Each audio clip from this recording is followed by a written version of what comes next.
morning, Tottenham fans. It's gone awfully quiet, hasn't it? I'm not even hearing any links. I'm not hearing no rumours. I'm not even being lied to anymore about anything. It's just gone radio darkness at the moment.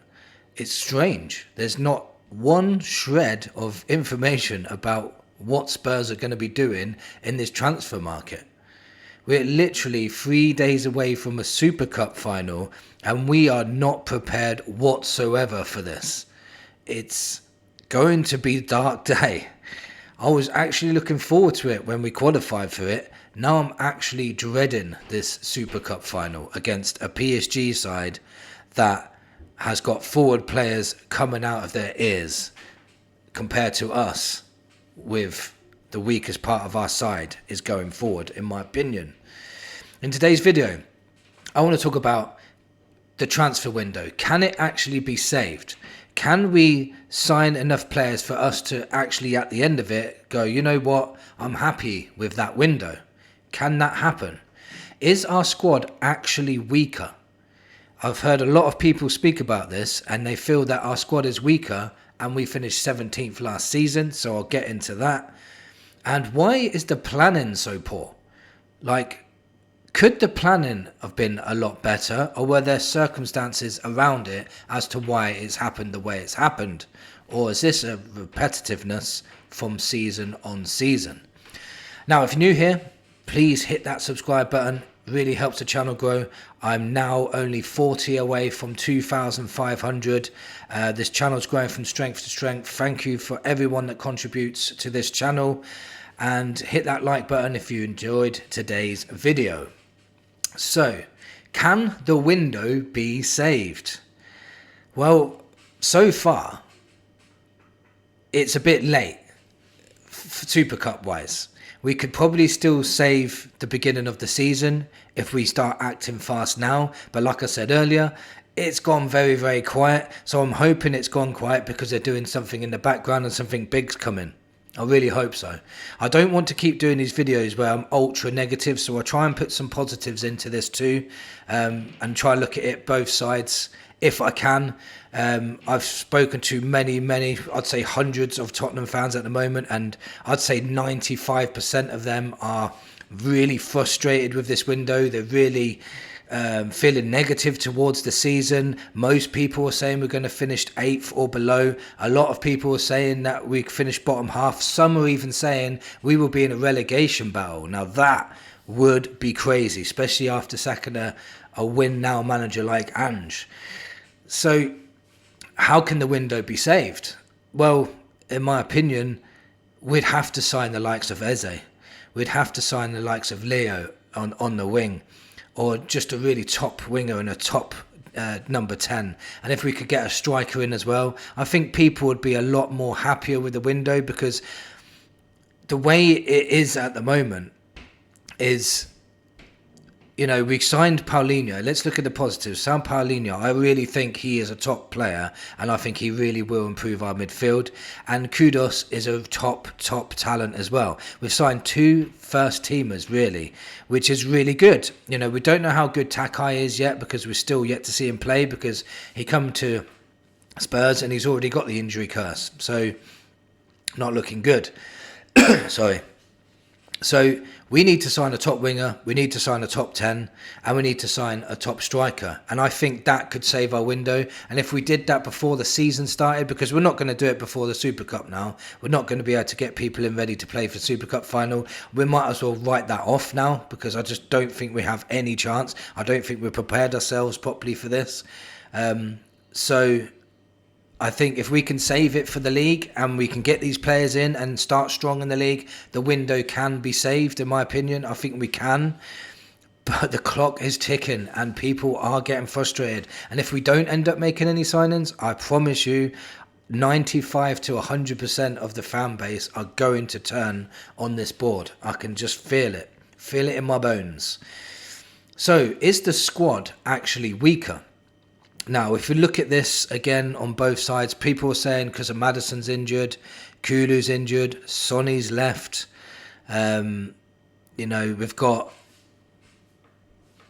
going forward, it's pretty poor. So I think we've got weaker forward-wise, but I think we've got stronger midfield-wise, and I think we've got more cover now centre-back-wise than we did last season, especially with Takai and Danso. Because remember, at the beginning of last season, we didn't have Danso and we didn't have Takai. We had to play Gray and Davies as the centre-backs.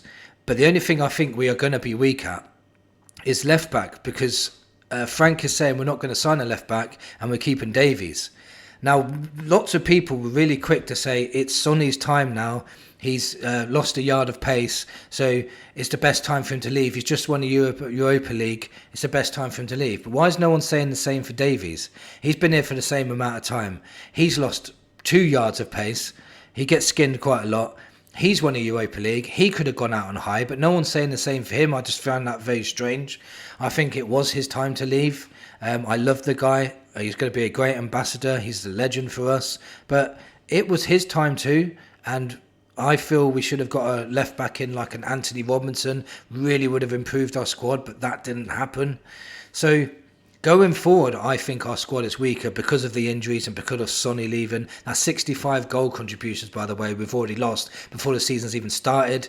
So, like, if we sign those forward players, that would actually make our squad stronger, and it would save the window at the same time. So both of them would coincide together.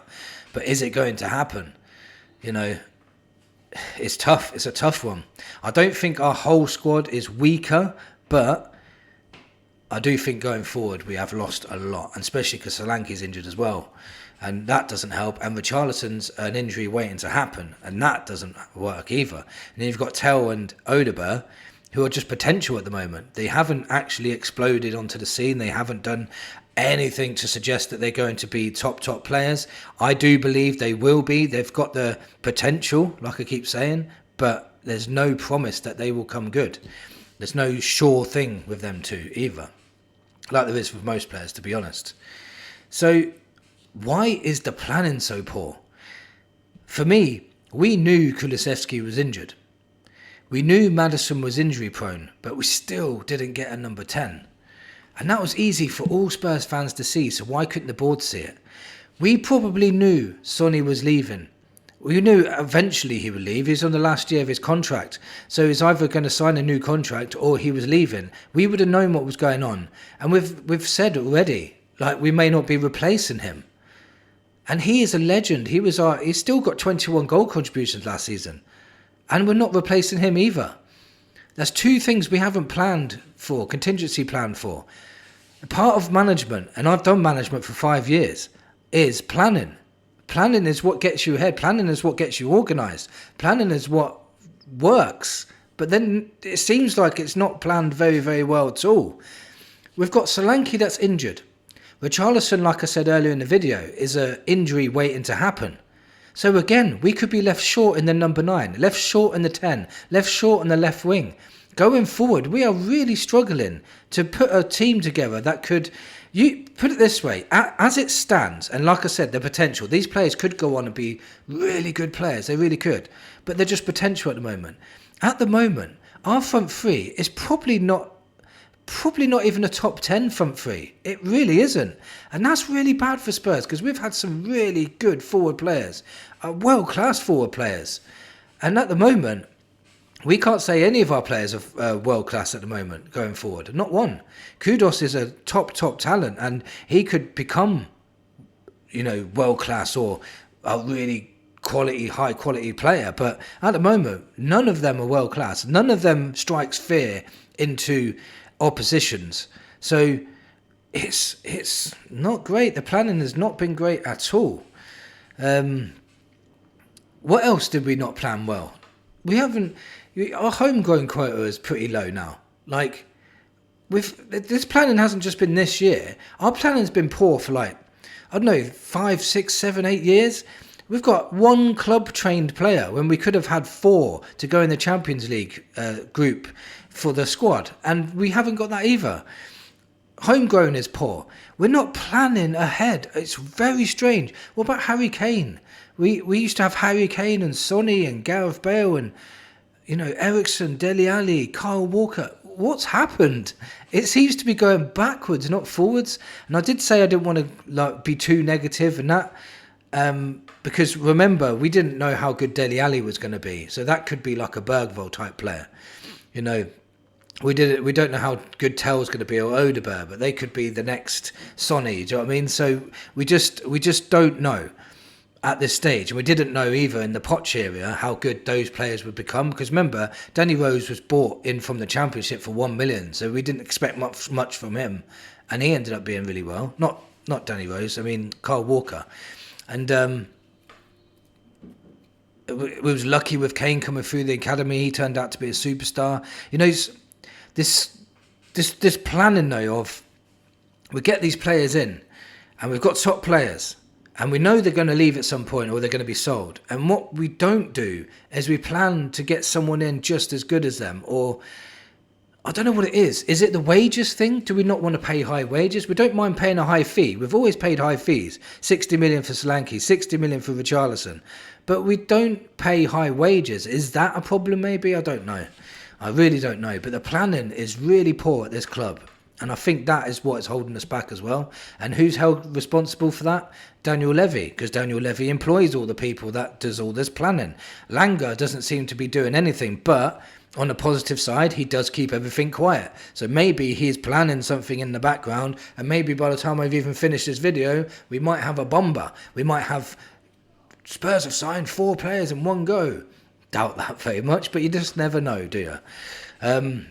Let me know what you think in the comments. How depressed are you? Are you part of the 95% that are really frustrated with Spurs at the moment and just hope for the best?